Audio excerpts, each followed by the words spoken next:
قريب وبعيد على مشاركتنا في تنظيم هذا المؤتمر. أخواتي إخواني أيها الحضور الكريم، لن أطيل عليكم بالطبع في مداخلتي أو كلمتي الترحيبية، لأن الموضوع الأساسي سيناقش بتفاصيله في الندوة والورشات التي سينظمها هذا المؤتمر.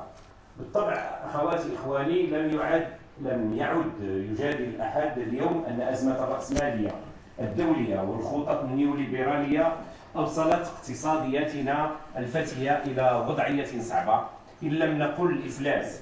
وفي نفس السياق أدخلتنا هذه السياسة والخطط أو أدخلت منظومتنا التربوية إلى ما يسمى بمنظومة تعليمية ذات سرعتين.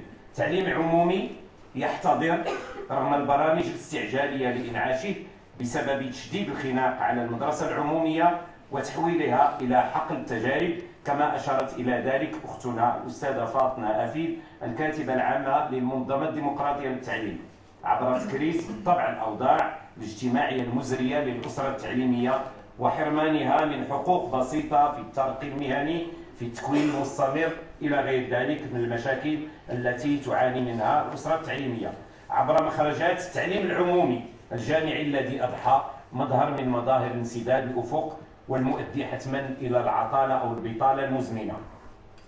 وبالمقابل بالطبع تعليم خاص، وهو السرعة الثانية، سرعة TGV، أصبح الاستثمار فيه من المشاريع المضمونة الأرباح أو الربح، بالإضافة إلى ما يفتحه النمط الجديد من التعليم الخصوصي من فرص الشغل للمحظوظين والذين ولدوا في فمهم ملعقة من ذهب. تعليم خاص محظوظ ومدعم يتم الترويج له ولشهادته قصد الولوج السهل للمناصب الشغل القارة. إن نظامنا التعليمي أخواتي إخواني يهيمن عليه القطاع الخاص اليوم، وتعطى له الأولوية في السياسات الحكومية بما فيها السياسة الحالية، نظرا لأنه نفس الأحزاب التي تدبر الشأن العام اليوم تذهب بمنطق السياسة المكرو اقتصادية.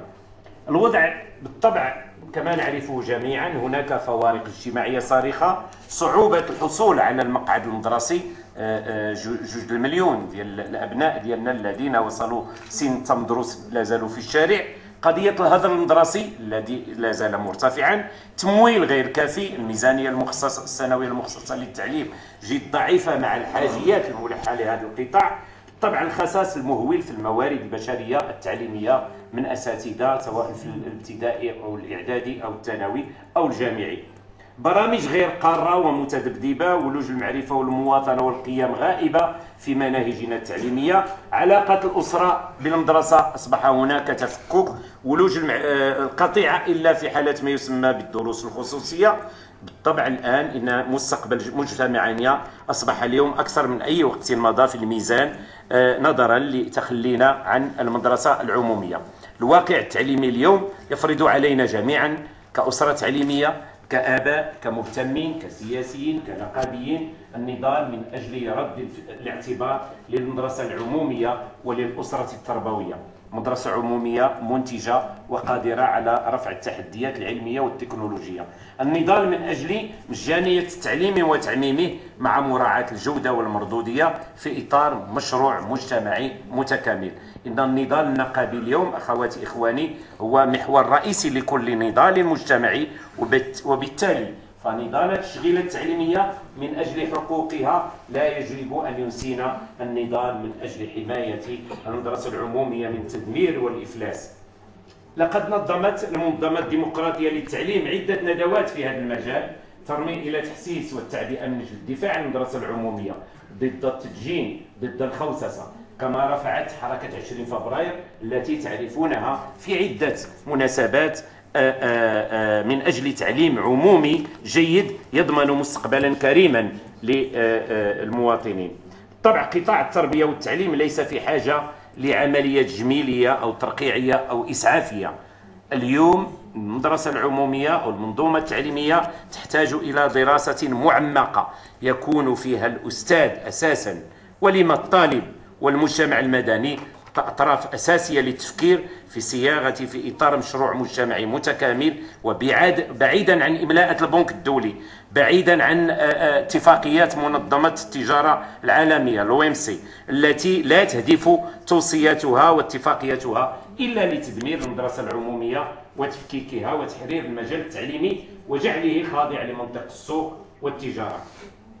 لقد عشنا تجربة مريرة في وطننا العزيز أضعنا فيها الكثير من الجهد دون نتائج ملموسة على المدى المتوسط والبعيد، علما أنه في بداية فترة الاستقلال، وهذا ساري بالنسبة لجميع الدول الإفريقية، بعد استقلالها بذلت مجهودات جبارة وحققت مكاسب، لكن لما تبنت المنطق النيوليبرالي والتقويم الهيكلي أوصلتنا اليوم إلى حالة الإفلاس على مستوى، وهناك تراجعات بالنسبة لنا من ميثاق التربية والتكوين والعشرية ديال التربية والتكوين والمخطط الاستعجالي.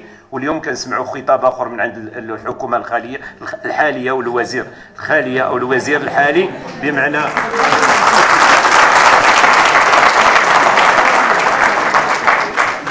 آخر أننا سنعود إلى نقطة الصفر، وهذا استهتار بالطلبة بالتلاميذ بالأسرة التدريس بالمجتمع المغربي وهدر المال العام. هذا سؤال جوهري ستجيب عنه الورشات التي ستكون بالطبع موضوع نقاش. الآن يجب التفكير في المستقبل وطرح البدائل، ما نبقاوش غير في التشخيص والوقوف عند ويل للمصلين.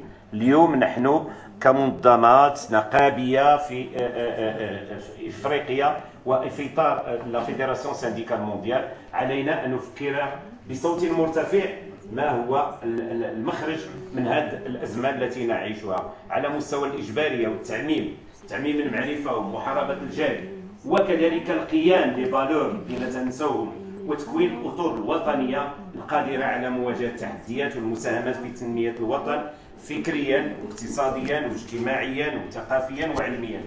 لا ننسى كذلك بجانب التعميم والجودة إلى غير ذلك لا ننسى مسألة الديمقراطية تغيب في أدبياتنا. مؤسسات أو الديمقراطية داخل المؤسسات التعليمية، ديمقراطية تجاه الأسر التعليمية، ديمقراطية تجاه الطلبة والتلاميذ. دونك حتى مقرطة المؤسسات التعليمية أصبحت مسألة جوهرية كذلك. تحسين أوضاع الأسرة التعليمية وتكوينها المستمر من أجل المواكبة ديال التطورات العلمية والتكنولوجية سواء في المجال العلمي أو الفلسفي أو الأدبي، لابد من التكوين المستمر تعطينا أهمية. المنظمة الديمقراطية للتعليم رفعت هذا الشعار منذ مدة، هو الدفاع عن المدرسة العمومية، واعتقد أنه بعجالة إلا كان ممكن واحد الترجمة سريعة جدا. L'organisation de ce premier congrès régional africain des syndicats de l'enseignement est sur un thème d'actualité permanente qui est la défense de l'école publique ou pour une éducation publique de qualité pour tous. Malgré les efforts importants et les progrès réalisés en matière de l'éducation dans notre pays après l'indépendance, et il importe de signaler aujourd'hui que l'école publique vit aujourd'hui dans la tourmente des défaillances et des difficultés énormes. Vu les politiques néolibérales suivies et ses impacts néfastes sur son devenir pour laisser place à un système mercantile de l'école privée. Devant ces inégalités sociales, les difficultés d'accès à l'école, l'abandon scolaire, l'échec scolaire, dans l'état actuel des choses, de précarité, le sous-financement, le démantèlement du service public, dont l'école publique aujourd'hui, c'est l'avenir de notre société qui est en jeu. Comment sortir de cette impasse? Quelle école? C'est la question qu'on devrait poser et y répondre dans nos ateliers. Quelle école de demain pour tous? L'éducation doit impérativement être au cœur d'un projet de société. Seule l'école publique assume le service d'éducation pour tous, car l'école publique est un indice de souveraineté. C'est très important. Et aussi un facteur essentiel de développement des nations. Donc le projet éducatif, c'est notre affaire à tous. Parents, enseignants, élèves, jeunes, citoyens, familles, politiciens et syndicalistes. Nous devons continuer nos luttes pour que cesse le démantèlement du service public d'éducation, cesse la suppression des postes budgétaires des enseignants, pour la défense d'une école de qualité démocratique au service de tous, pour un financement continu adéquat, l'égalité d'accès à accès sans discrimination, la qualité de la formation et son efficacité, mais principalement l'amélioration des conditions de vie et de travail des enseignants. Et merci.